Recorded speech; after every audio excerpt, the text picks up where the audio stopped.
Hey y'all, have you ever heard of a relish tray? In the South, they are super common and have been for a really long time. It's basically just another term for a tray of pickles, and it's always served on a really pretty cut crystal tray, or in a pinch on a deviled egg plate, which is what I'm using today. So I have two really easy, quick pickle recipes that you are going to love for your spring vegetables. I love a relish tray, and I grew up with a relish tray for almost every really classically Southern supper. So we've got fried chicken and like some vegetables, there will be a relish tray. Is it a church picnic or a potluck? There will be multiple relish trays. Now, I'm really excited about these pickles for a lot of reasons. A, they're quick. B, they're really, really colorful. I mean, we've got purple, we've got pink, we've got white, we've got orange, we've got green. Every color, it's represented here. We've got two flavors, garlicky and sweet heat. And I am a fan of all pickled flavors. These two in particular, though, are top notch. And now we're going to dive in to my two recipes for pickles.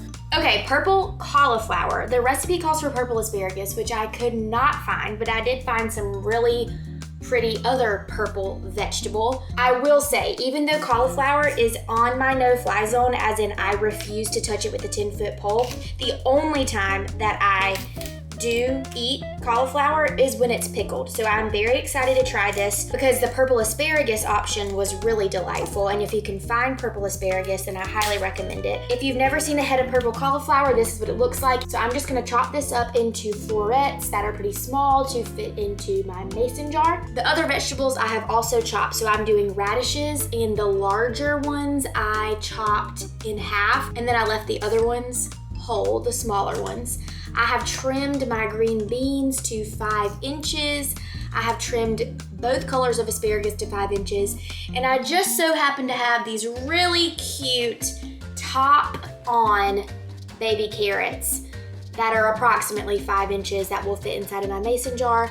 And then we have a really colorful spread of pickles for our relish tray. So without further ado, let's chippity chop on up this purple cauliflower, and then we can start on our pickling liquid.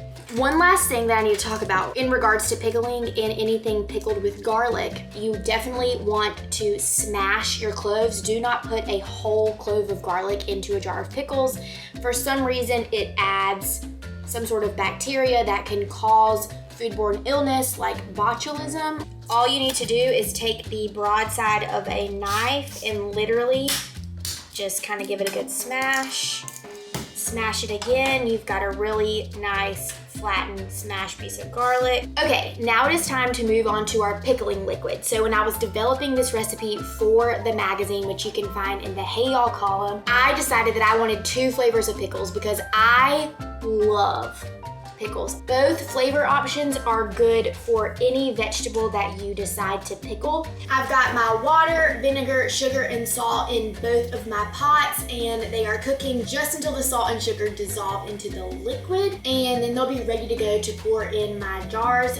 Sweet Heat has more sugar, the garlic has less sugar. My pickling liquid is ready, and I've transferred it to a more pourable spout situation, and I have a funnel.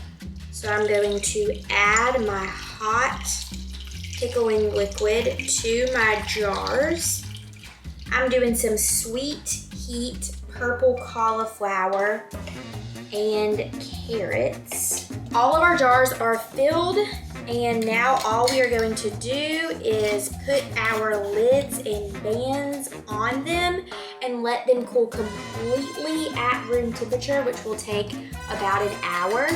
And then I'm going to put them in the fridge to pickle overnight, and then they will be ready. Now, they can stay in the fridge for about 2 to 4 weeks.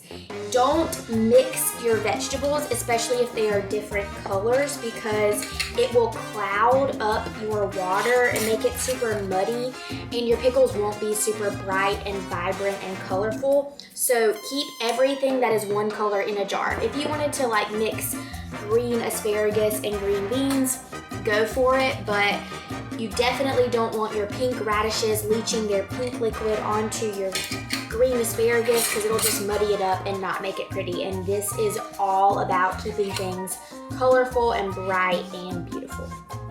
I mean, look how colorful. So you might be wondering, why do I need a relish tray? Well, the answer is because pickles, especially in the South, go with everything. You might also really be craving a Bloody Mary. Really colorful pickles make a great garnish for a really pretty Bloody Mary. The sky is the limit when it comes to how you can use relish trays. I don't know which one is my favorite. I told you I don't like cauliflower, but honestly, the purple is really, I'm digging it. This is bright and colorful. The only way I ever eat cauliflower is pickled.